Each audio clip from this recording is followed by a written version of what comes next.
Olá pessoal, a gente vai falar um pouco para vocês sobre o molibdênio. Nosso grupo é composto por eu, Breno Henrique, Leandro Moraes, Leonardo Fercioli, Lucas Hipólito, Marcelo Silveira, Matheus Ribeiro, Rodolfo e Ronaldo. A gente vai fazer uma breve introdução aqui sobre o molibdênio. O número atômico dele é 42 e ele foi descoberto em 1778. Porém, ele só foi isolado em 1781. Durante muito tempo pensou-se que o molibdênio fazia parte do chumbo do grafite. Porém, em 1778, perdão, ele foi descoberto que era um elemento único. O molibdênio nas plantas.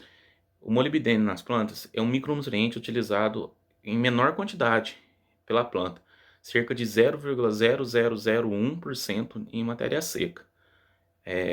Desta forma, é muito fácil ter toxidez do nutriente pela planta. Seu contato em raiz. Segundo Malavolta, em 1980, o seu contato em raiz se dá em maior parte por fluxo de massa. Então a gente já pode presumir a importância da água na absorção desse nutriente. Porém, quando a sua concentração no solo não está tão alta, o processo de difusão pode ser mais eficiente na absorção desse elemento.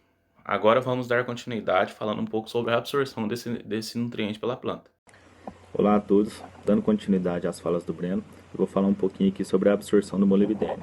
Bom, este micronutriente encontra-se na solução do solo normalmente como ânion molibdato, que é o MoO4 2-.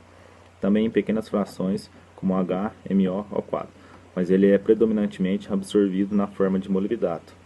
Além disso, o molibdênio é um micronutriente menos abundante no solo e o menos exigido pelas culturas.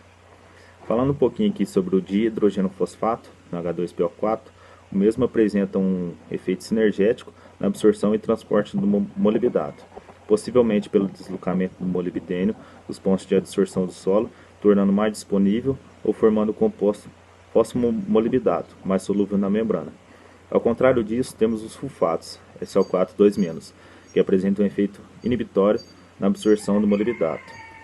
Segundo Witt e Trivison 2000, a disponibilidade de micronutrientes para as plantas, ou seja, a presença desse nutriente na solução do solo, depende de vários fatores, os quais podemos citar material de origem do solo, a reação do solo, que seria o pH, a textura do solo, a aeração do solo, nos casos do ferro, do manganês e do cobre, práticas culturais, calagem, adubação fosfatada, plantio direto, características genéticas da planta, desbalanceamento entre cátions metálicos e, por último, altas produtividades, que é a lei do mínimo.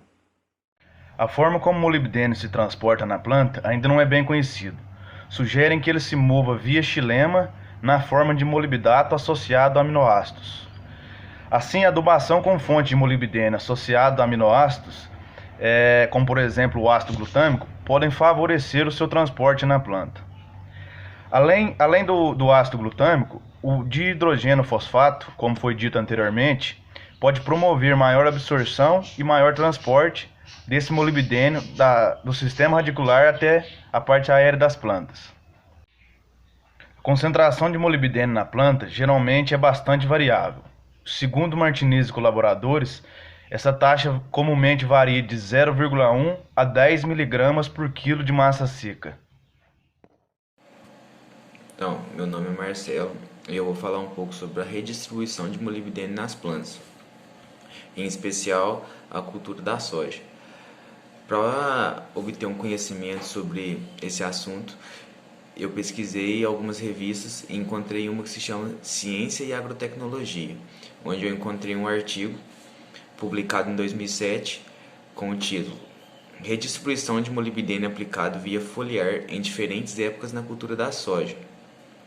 O objetivo desse artigo foi verificar a translocação de molibdênio aplicado nas folhas até os nódulos em diferentes épocas do desenvolvimento da soja, bem como o teor nas folhas e nos grãos de soja. Então, por causa da mobilidade do molibdênio, ele pode ser adicionado em soluções via adubação foliar, pois sua absorção acontece muito rapidamente, sem riscos de diminuir a fixação quando adicionado no solo. A deficiência de molibdênio no solo poderá reduzir a síntese da enzima nitrogenase, com a diminuição da fixação biológica do nitrogênio e assim também afetando sua produtividade. No slide, a tabela 1 mostra os cálculos estatísticos feitos pelos autores do trabalho. Então, principais culturas que sofrem com a escassez de molibdênio. Pode ser a soja, o milho, tomate, cereais e plantas forrageiras. Bom, dando continuidade ao assunto, eu vou falar um pouco sobre a função do micronutriente no metabolismo vegetal. O molibdênio está presente em mais de 50 enzimas e desempenha um papel muito importante na fixação do nitrogênio.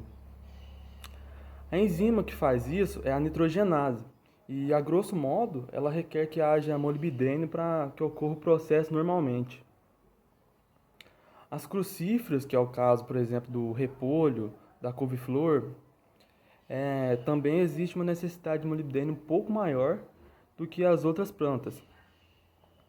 E ela também ajuda na absorção do nitrogênio e do enxofre. O molibdênio é muito importante na atividade de outra enzima chamada redutase, que você vai pegar o nitrogênio e tornar disponível para a planta na utilização para a formação das proteínas. Bom, sou o Rodolfo, vou estar falando um pouco da deficiência de molibdênio. Então, primeiramente eu queria falar que a deficiência de molibdênio ela vai ser muito difícil de ser diagnosticada no campo. Isso porque o molibdênio é um micronutriente e, consequentemente, ele vai ser menos requerido pelas plantas.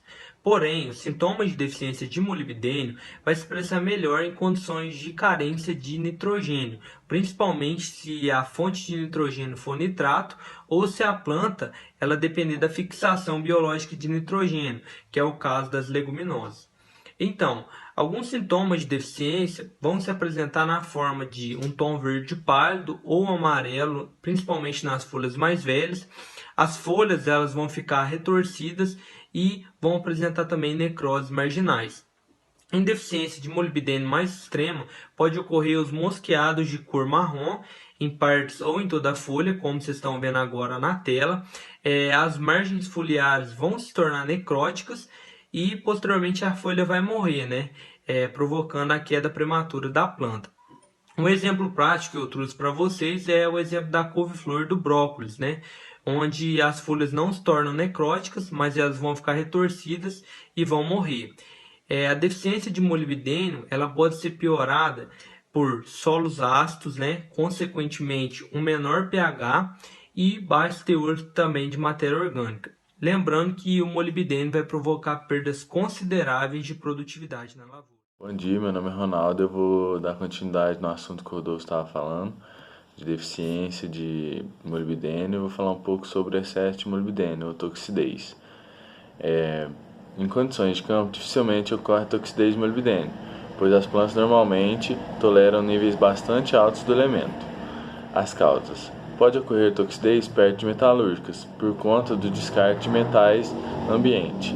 Pode ocorrer também em solos alcalinos pouco drenados e com excesso de calagem, que induzem a maior disponibilidade do elemento no solo.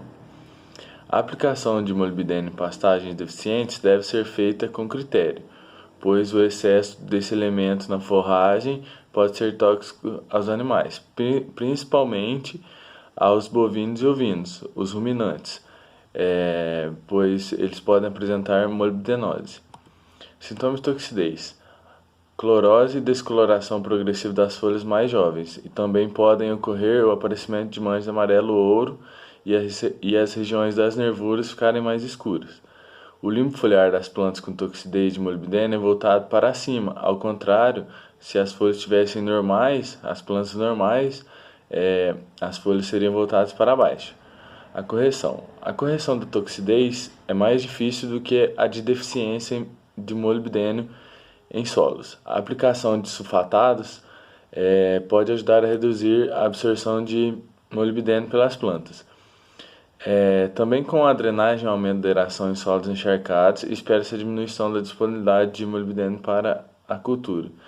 E para que se consiga diagnosticar toxidez, deve-se fazer uma análise de micronutrientes de tecido foliar.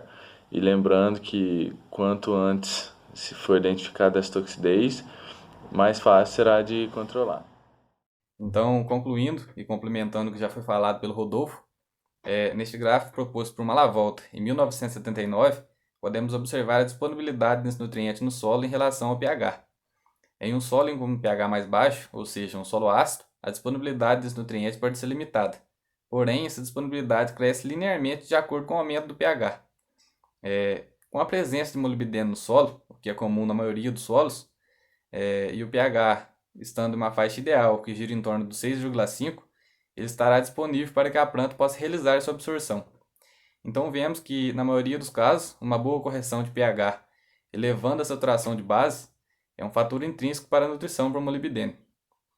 Quanto à sua aplicação, ela pode ser realizada tanto via adubação de cobertura ou foliar, de acordo com a necessidade. Porém, essa pode ser um pouco dificultada devido ao baixo requerimento pela planta.